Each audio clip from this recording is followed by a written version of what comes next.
The 1984 Democratic National Convention keynote address. The keynote addresser / presenter is Mario Cuomo. Delivered on July 16th of 1984 in San Francisco, California, USA.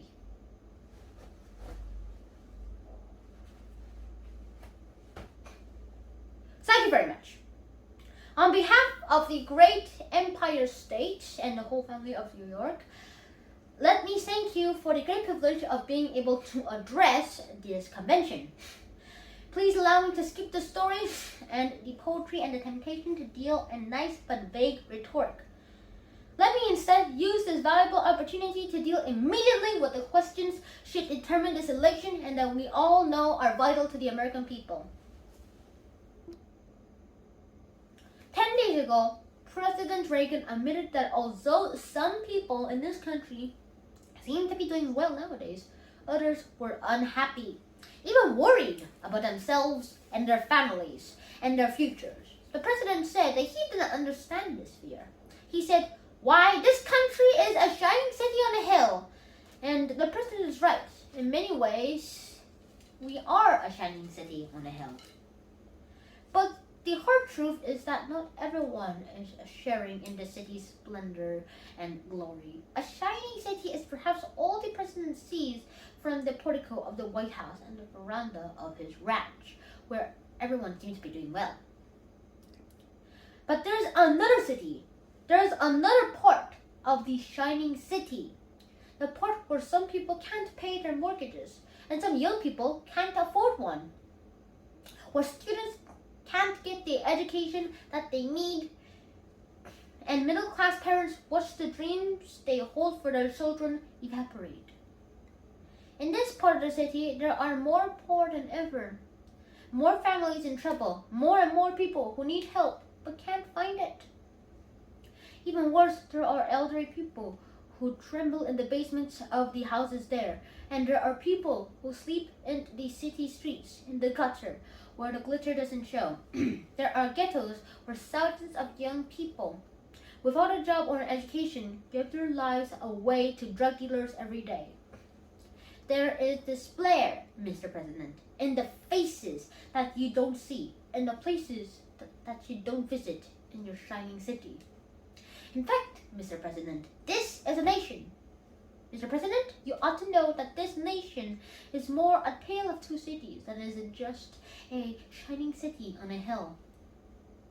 Maybe, Mr. President, if you visited some more places, maybe if you went to the Appalachia, where some people still live in sheds, maybe if you went to the La Camasha, where many unemployed steel workers wonder why we subsidize foreign steel.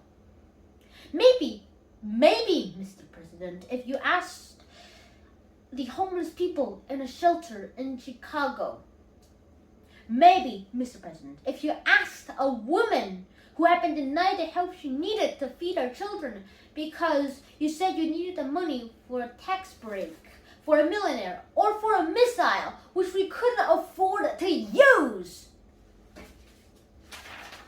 Maybe, Mr. President, but I'm afraid not. Because the truth is, ladies and gentlemen, that this is how we were warned it would be. President Reagan told us from the very beginning that he believed in a kind of social Darwinianism. Survival of the fittest. Government couldn't do all, we were told. So it should settle for taking care of the strong and hoping that economic ambitions and charities would do the rest. Make the rich richer, and what falls from the table will be enough for the middle class and those who are trying desperately to work their way into middle school. You know, the Republicans called it trickle down when Hoover tried it. Now they call it supply side. But it's the same shiny city for those relative few who are lucky enough to live in its good neighborhoods. But for the people who are excluded, for the people who are locked out, all they can do is stare from a distance at that city's glimmering towers. It's an old story. It's as old as our own history. The difference between the Democrats and the Republicans has always been measured in the courage and confidence. The Republicans believe that the wagon train will not make it to the frontier unless somebody old, somebody young, someone weak are left behind by the side of the trail. And the strong, they tell us, will inherit this land. We Democrats believe in something else. We Democrats believe that we can make it all the way with this whole family intact, and we have more than one. Ever since Franklin Roosevelt lifted himself from the wheelchair to lift this nation from its knees, wagon train after wagon train, to new frontiers of education, housing, peace, the whole family aboard, constantly reaching out to extend and enlarge that family and lifting them up into the wagon away. The blacks and Hispanics and people of every ethnic group and Native Americans, all those struggling to build their families and claim some small share of America. For nearly 50 years, we carried them all to new levels of comfort and security and dignity and even affluence. And remember this, some of us in this room today are here only because this nation had that kind of confidence, and it would be wrong to forget that. So here we are at this convention to remind ourselves when we come from and to claim the future for ourselves and for our children. Today, our great Democratic Party, which has saved this nation from depression, from fascism, from racism, from corruption, is called upon to do it again. This time to save the nation from confusion and division, from the threat of eventual physical disaster, and most of all from the fear of nuclear holocaust. That's not going to be easy. Mayudal is exactly right. It won't be easy. And in order to succeed, we must answer our opponent's poised and polished and appealing rhetoric with a more telling reasonableness and rationality. We must win this case on the merits. We must get the American public to look at the past, the glitter, beyond the showmanship to the reality, the hard substance of things, and we'll do it not so much with the speeches that sound as good and as with speeches that are good and sound, not so much with speeches that will bring people to their feet, with speeches that will bring people to their senses. We must make the American people hear our tale of the two cities. We must convince them that we don't have to settle for the two cities, that we only have one city, indivisible, shining for all of its people.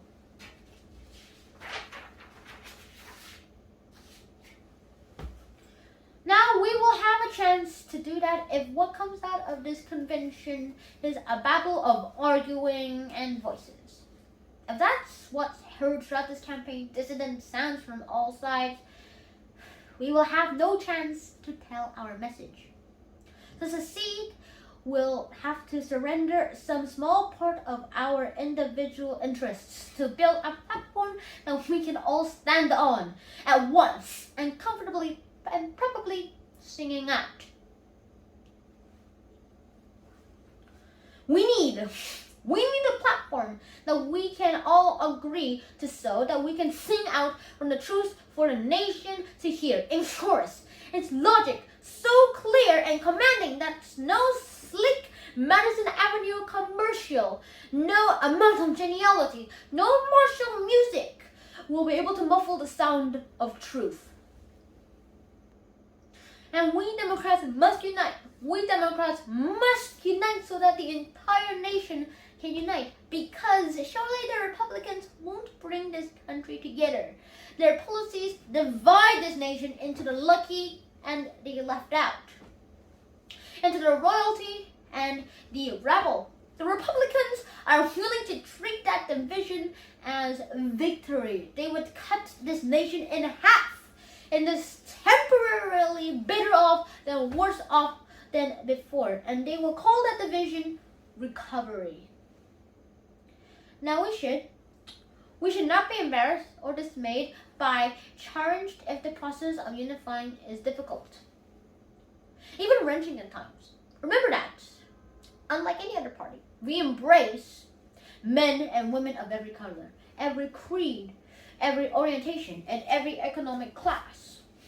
Even our family are gathered, everyone from the abject poor of Essex County in New York to the enlightened affluent of the Gold Coasts at both ends of the nation. And in between is the heart of our constituency, the middle class, the people not rich enough to be worry-free, but not poor enough to be on welfare.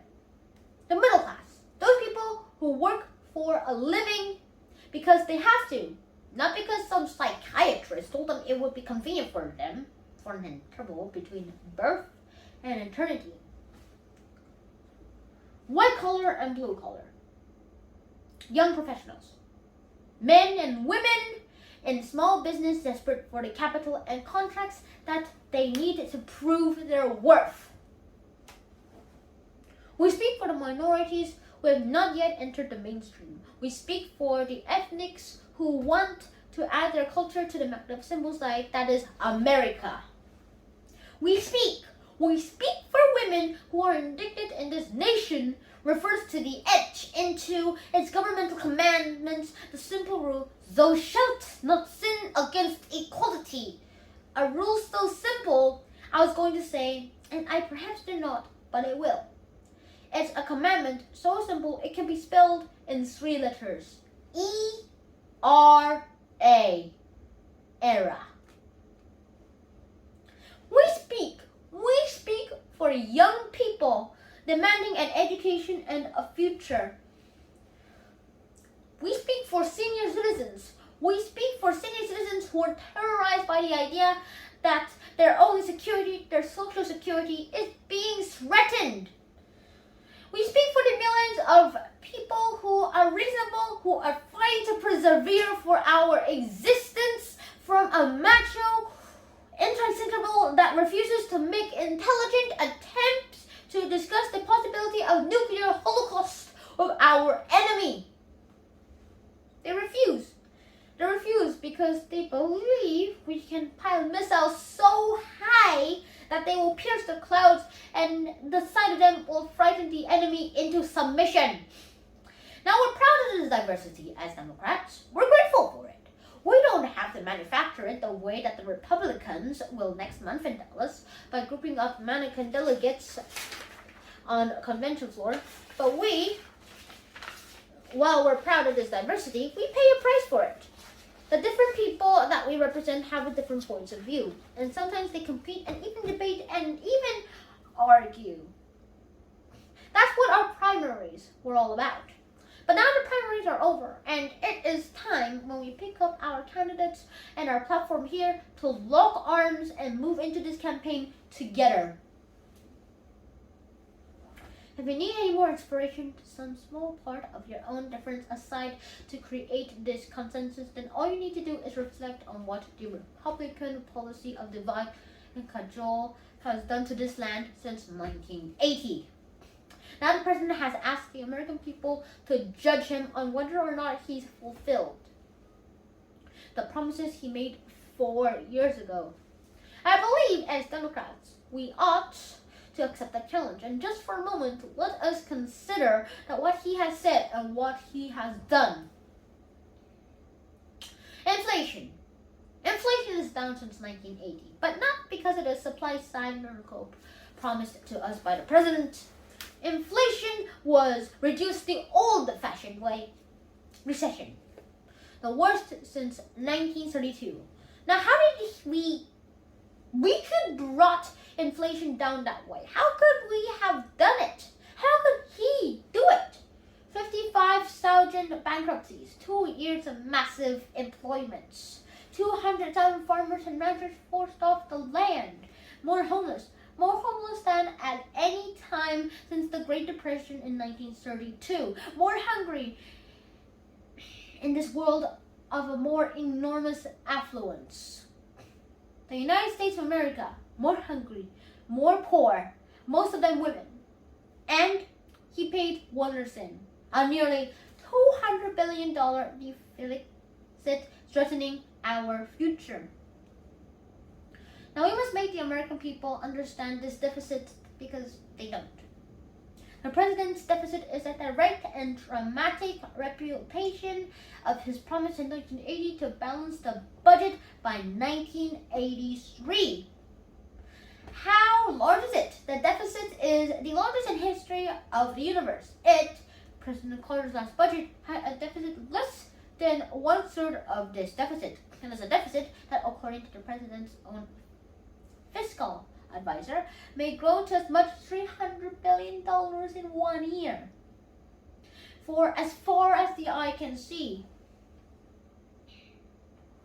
And ladies and gentlemen, it is a debt so large that it is almost 1/2 of a century we must collect from the personal income tax each year, and one just goes to pay the interest.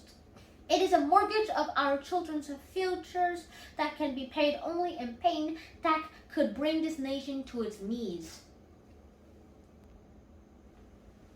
Now, don't take my word for it. I'm a Democrat. Ask the Republican investment bankers on Wall Street what they think the chances of this recovery being permanent are. You see, if they're not too embarrassed to tell you the truth, they'll say that they are appalled and frightened by the president's deficit. Ask them what they think of our economy now that it's been driven by the distorted value of the dollar back to its colonial condition.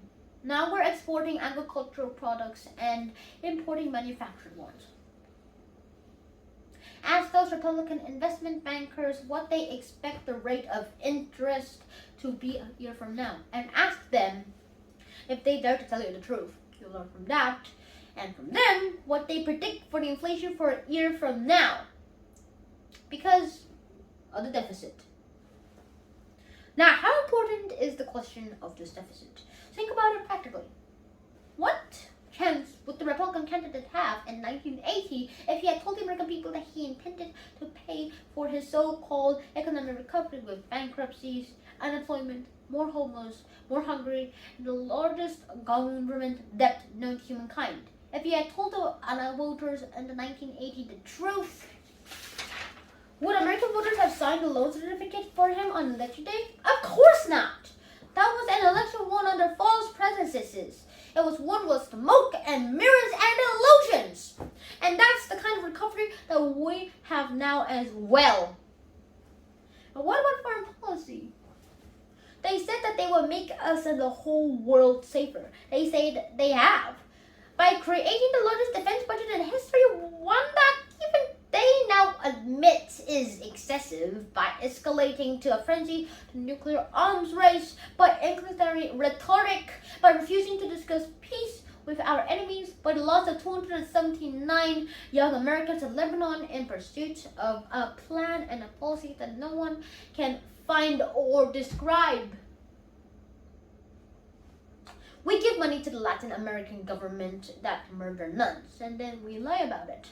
We have been less than zealous in support of our only real friend. It seems to me in the Middle East, our only democracy there, our flesh and our blood ally, the state of Israel. Our policy, our foreign policy drifts with no real direction, other than such a hysterical commitment to an arms race that leads nowhere. If we're lucky, and if we're not, it could lead us into bankruptcy or war. Of course we must have a strong defense. Of course Democrats are for strong defense. Of course Democrats believe that there are times that we must stand and fight. And we have. Some of us have paid for freedom with our lives. But always when this country has been at their best. All our purposes were clear. Now we're not. And now our allies are as confused as our enemies. Now we have no real commitment to our friends, to our ideals, not to human rights, not to refugees, not to Savarhawk, not to Bishop Tutu and others struggling for freedom in South Africa. We have in the last few years spent more than we can afford. We have pounded our chests and made bold speeches, but we have lost 273 young Americans in Lebanon, and we leave and live behind sandbags in Washington. How can anyone say that we are safer, stronger, or even better? That is a Republican record. That is a disastrous quality which is not more fully understood by the American people. I can only attribute to the president's amiability and the failure by some to separate the salesman from the product. And now, it's up to us. Now it's up to you and to me to make the case to America and to remind Americans that if they are not happy with all that the president has done for and so far, they should consider how much worse it will be if he is left to his racial proclivities for another 4 years unrestrained.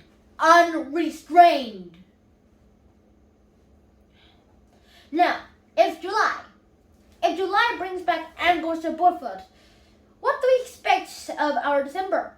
Where would another 4 years take us? Where would 4 years more take us? How much larger will the deficit be? How high will the interest rates be?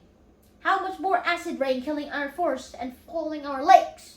And ladies and gentlemen, please think of this. The nation must think of this. What kind of Supreme Court will we have?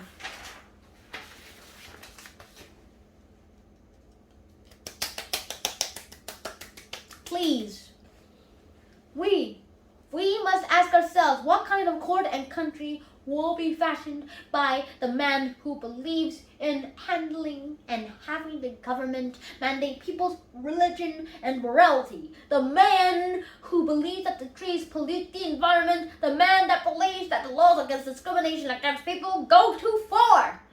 A man who started Social Security and Maclasad and help for the disabled.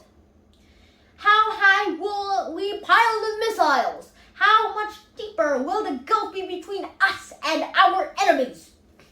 And ladies and gentlemen, will 4 years make more meaner the spirit of the American people? This election will measure the record of the past 4 years, but more than that, it will answer the question of what kind of people we want to be. We Democrats still have a dream. We still dream. We still believe in this nation's future, and this is our answer to the question. This is our credo. We believe in only the government we need, but we insist on all the government we need. We believe in a government that is characterized by fairness and reasonableness, a reasonableness that goes beyond labels, that doesn't distort or promise to do things that we know we can't do. We believe in a government strong enough to use the words like love and compassion, and smart enough to convert our noblest aspirations to practical realities. We believe in encouraging the talented and the talented, but we believe that while the survival of the fittest may be good working description of the process of evolution, a government of humans should elevate itself to a higher order. Our government should be able to rise the level where it can fill the gaps that are left by chance or by a wisdom we don't fully understand. We would rather have laws written by the patron of this great city, the man called the world's most sincere Democrat, Saint Francis of Assisi, the laws written by Darwin. We believe as Democrats that a society as blessed as ours, the most affluent democracy in the world's history, one that can spend trillions on instruments of destruction, ought to be able to help the middle classes struggle, ought to be able to find work for all who can do it, room at the table, shelter for the homeless, care for the elderly and infirm, and hope for the destitute. And we proclaim as loudly as we can utter the insanity of the nuclear proliferation and the need for nuclear freeze, if only to affirm the simple truth that peace is better than war, and because life is better than death. We believe in a firm. We believe in a firm, but in fair law and order. We believe proudly in the union movement. We believe in privacy for people, openness by government. We believe in civil rights, and we believe in human rights.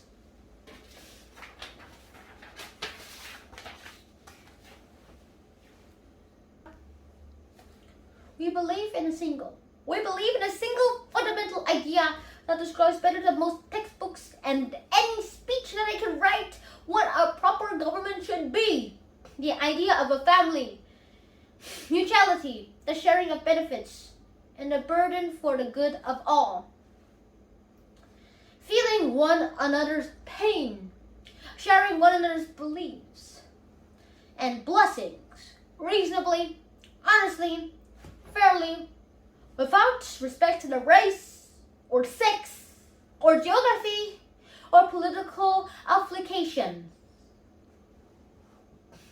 We believe we must be a family of America, recognizing that at the heart of the matter, we are bound one to another. That the problems of a retired school teacher in Duluth are our problems. That the man in Boston to survive and live decently is our struggle. That the hunger of a woman in Little Rock is our hunger.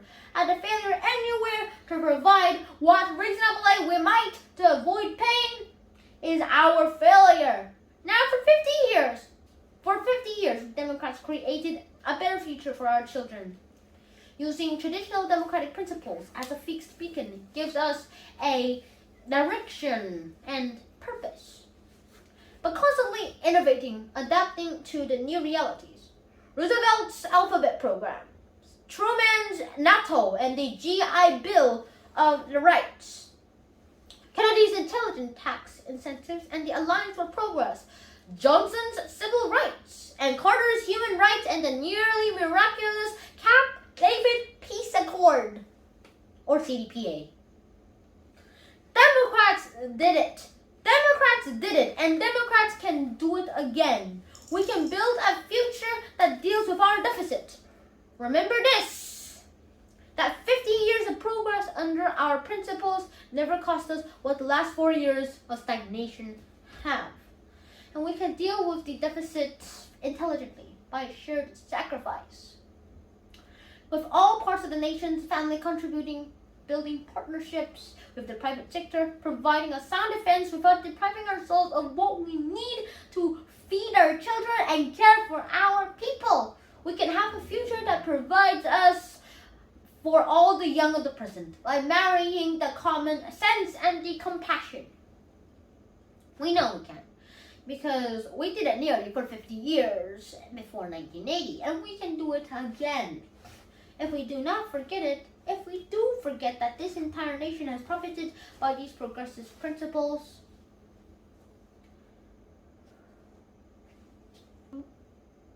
how they helped lift up generations in the middle class and higher, that they gave us a chance to work, to go to college, to go to family, to own a Rolls, to secure in our old age, and before that, to reach heights that our own parents would not have dared dream of. The struggle to live with dignity is the real story of the shining city. And it's a story, ladies and gentlemen, that I didn't read in a book or learn in a classroom. I saw it and lived it, like many of you. I watched a small man with sick horses on both his hands, who came here uneducated, alone, unable to speak the language, who taught me all I needed to know about faith and hard work by the simple eloquence of this example. I learned about our kind of democracy from my father. And I learned about our obligation to each other from him and from my mother. They asked only for a chance to work and to make the world better for their children. And they asked to be protected in those moments when they would not be able to protect themselves, this nation and this nation's government, for them.